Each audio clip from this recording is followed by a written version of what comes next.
Se eu perdesse todo o conhecimento que eu tenho e tivesse que estudar pro Enem há alguns meses, o que eu faria? Como eu estudaria? Fica até o final desse vídeo que eu vou te contar, durante esses 4 anos na USP, os maiores erros que as pessoas cometem e que impedem elas de serem aprovadas. Bom galera, então no vídeo de hoje a gente vai responder essa pergunta aqui. Se eu quisesse hoje ser aprovado no Enem ou outro vestibular, o que eu faria? Como eu estudaria? Bom galera, para quem não me conhece, eu sou o Breno. Atualmente eu sou estudante de matemática aplicada a negócio na USP. Também já fiz algumas Olimpíadas de matemática, de astronomia e tudo mais.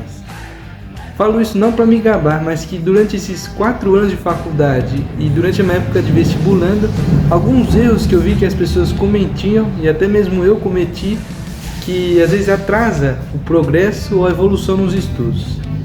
O que eu diria pro Breno de uns 4, 5 anos atrás, que estava lá querendo entrar no vestibular? Fica até o final do vídeo que você vai descobrir. Primeiro erro, galera, é estudar sem estratégia. Pode ser que a pessoa vai lá, se dedica nos estudos, passa horas lendo resumos, mapas mentais, vendo teoria, mas não faz um exercício, não vê se ela realmente sabe o conhecimento. Então esse seria o primeiro erro. A pessoa que ela estuda é por estudar, às vezes estuda só o que gosta, não estuda as lacunas que ela tem de aprendizado, né? Então esse é um erro que atrasa muito o progresso durante os estudos, né? Ainda mais quando é vestibular, né? Diante de tudo isso então, o que eu faria? O primeiro passo seria identificar o nível que eu estou.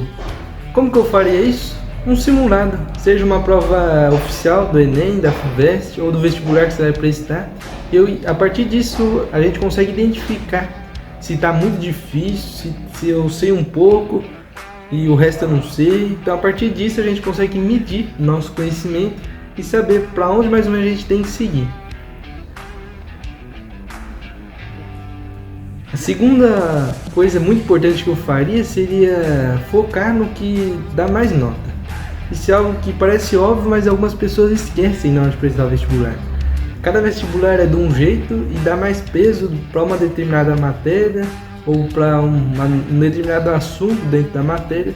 Então, basicamente é estatística aqui, galera. Se a gente pegar, por exemplo, os últimos anos do Enem, tem coisas que se repetem, tem coisas que caem raramente. Então, o que compensa mais? Você estudar para algo que nunca cai, que pode ser que caia mesmo no seu ano, né? Mas é quase um chutômetro, né? Você tem que adivinhar o que vai cair, e se cair é difícil acertar, porque não cai ultimamente, né? Então seria estudar o que mais dá nota e talvez isso o que você não saiba. Talvez você está estudando sempre o que você sabe, não, isso vai cair, e às vezes cai um pouquinho diferente do que você está acostumado e você já não acerta a questão. Então seria isso, estudar o que mais cai, claro, não deixando o resto de lado, né? Mas se você quer realmente aumentar a sua nota, essas coisas que caem pouco é o que faz a pessoa aumentar pouco a nota dela. É a pessoa que já está num alto nível e às vezes para ela subir 1, 2 pontos é muito difícil, então ela tem que acertar essas notas, né? Mas se não é o seu caso, foca no que dá mais nota, aquilo que vai realmente trazer um maior retorno para você. O terceiro passo, galera, seria fazer questões. É claro que normalmente, né, o intuitivo que as pessoas fazem é primeiro assistir a aula, videoaula, ler um resumo e depois parte para os exercícios. Isso é o comum, né? Só que quando a gente faz isso, a gente meio que está tirando o processo da dúvida. Por isso que é bom às vezes você pegar uma prova que é aleatória as questões e fazer ela. Porque você vai ver o conteúdo que você não está esperando e aí sim você vai conseguir medir se você realmente sabe de algo que faz tempo que você não viu ou que você não sabia que ia cair, né? E isso é importante por quê? Porque a partir desses conteúdos você começa a moldar o seu estudo de aula, né? Então, por exemplo, caiu uma questão de função, você travou em função, então você já sabe que você tem que voltar nessa teoria de função. Caiu uma questãozinha que tinha um logaritmo para fazer uma continha ali, você já também travou. Então você sabe, talvez você precisa revisar a potência, você não entende ainda as propriedades do logaritmo. Então são erros que às vezes são pontuais, que com um pouquinho de teoria você já está feito. Agora são erros que às vezes são um pouco maiores, né? Significa que você não tem uma teoria toda embasada por trás. Então aí sim, você vai, a partir de você identificar que você não sabe aquela teoria ou aquela questão, você vai buscar a teoria. Então se torna um estudo muito mais ativo do que passivo. Passivo é você ficar consumindo, né? Consumindo teoria, assistindo, ouvindo. Agora o ativo não, o ativo é quando você tira da sua cabeça, que aí sim você mostra que está aprendendo. Isso faz a curva do aprendizado aumentar exponencialmente. E a quarta dica seria aprender com os erros.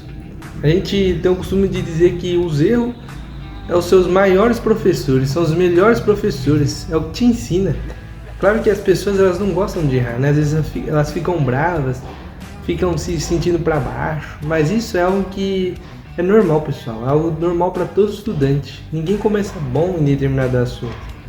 É igual academia a gente começa fraco, né? A gente não aguenta, né, 1 quilinho, 2 quilinhos, mas depois com o tempo, com a prática, a gente vai pegando mais e o corpo vai criando resistência, né? A gente vai criando calo, né?